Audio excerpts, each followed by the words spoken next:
राधे राधे भक्तों, श्रीमद् भगवत गीता से अध्याय 3 कर्मयोग आपके सामने प्रस्तुत करने जा रही हूँ, तो आप इसे ध्यानपूर्वक सुने। श्लोक 24 में बताया गया है भक्तों, यदि मैं नित्य कर्म ना करूँ तो ये सारे लोग नष्ट हो जाए, तब मैं अवांछित जन समुदाय वंशकरण को उत्पन्न करने का कारण हो जाऊंगा। इस तरह मैं संपूर्ण प्राणियों की शांति का विनाश मनूंगा। अब इस श्लोक का विस्तार में अध्ययन हुआ है। वर्ण संकरण अवांछित जन समुदाय है जो सामान्य समाज की शांति को भंग करता है। इस सामाजिक अशांति को रोकने के लिए अनेक विधि विधान हैं, जिनके द्वारा सतही जनता आध्यात्मिक प्रगति के लिए शांत तथा सुव्यवस्थित हो जाती है। तब भगवान कृष्ण अवतरित होते हैं, जो स्वाभाविक है कि ऐसे महत्वपूर्ण कार्यों की प्रतिष्ठान तथा अनिवार्यता बनाए रखने के लिए इस विधि विधानों के अनुसार आचरण करते हैं। भगवान समस्त जीवों के पिता है, और यदि ये जीव पथ भ्रष्ट हो जाए तो अप्रत्यक्ष रूप से यह उत्तरदायित्व उन्हीं का है।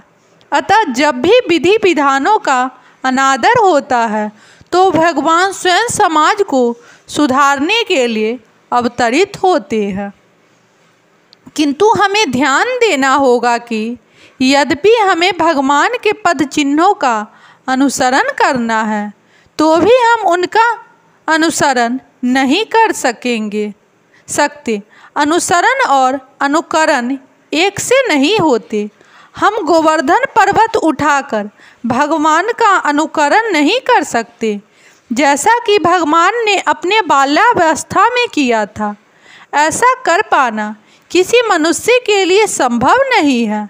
हमें उनके उपदेशों का पालन करना चाहिए, किंतु किसी भी समय हमें उनका अनुकरण नहीं करना है।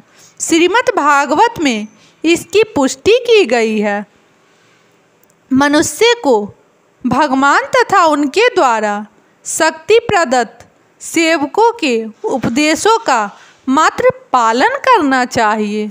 उनके सारे उपदेश हमारे लिए अच्छे हैं, और कोई भी बुद्धिमान पुरुष बताई गई विधि से उनके कार्यान्वित करेगा।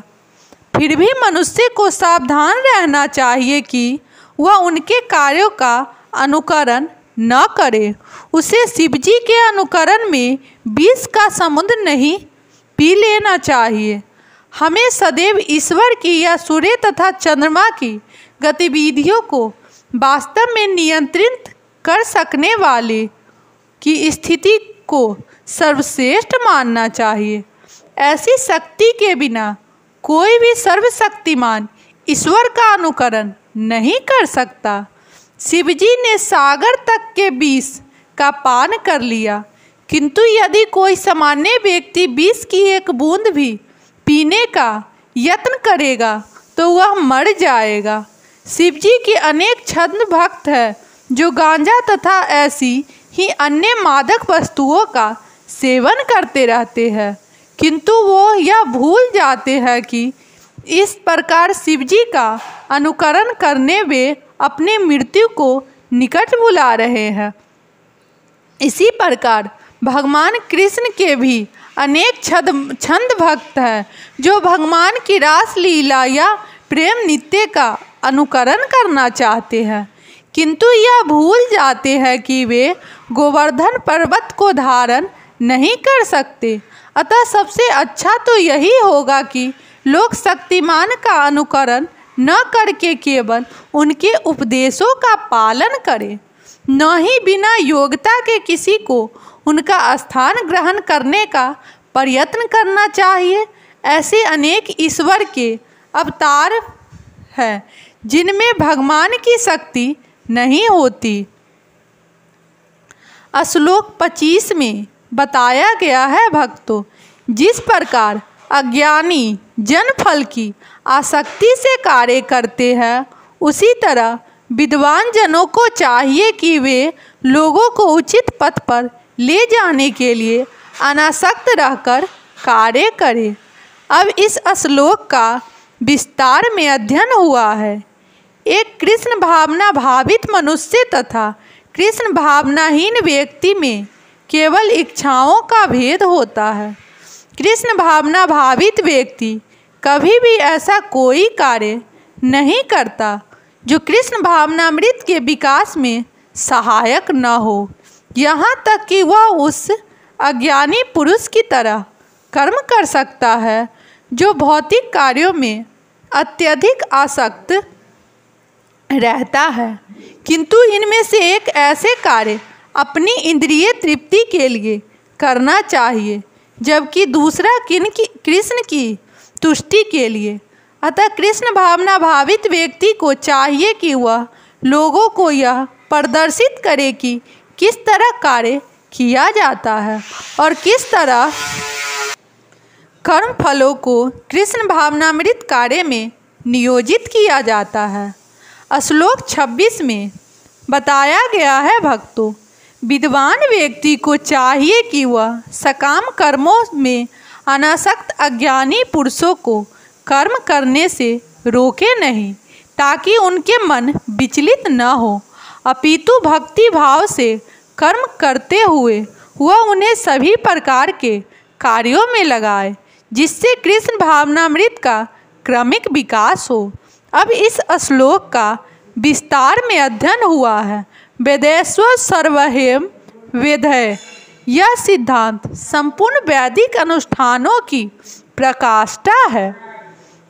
सारे अनुष्ठान, सारे यज्ञ, कृत्य तथा वेदों में भौतिक कार्यों के लिए जो भी निर्देश है, उन सबों समेत सारी वस्तुएं कृष्ण को जानने के निमित्त है, जो हमारे जीवन के चरण लक्ष्य है।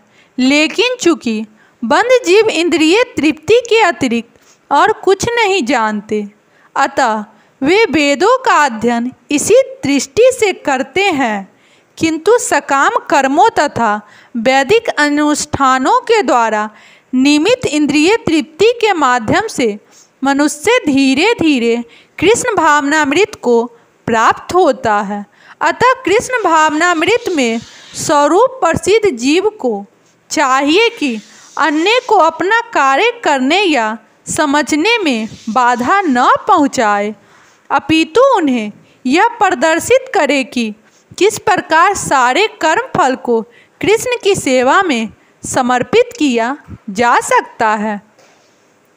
कृष्ण भावना भावित विद्वान व्यक्ति इस तरह कार्य कर सकता है कि इंद्रिय तृप्ति के लिए कर्म करने वाले अज्ञानी पुरुष यह सीख ले कि किस तरह कार्य करना चाहिए और आचरण करना चाहिए।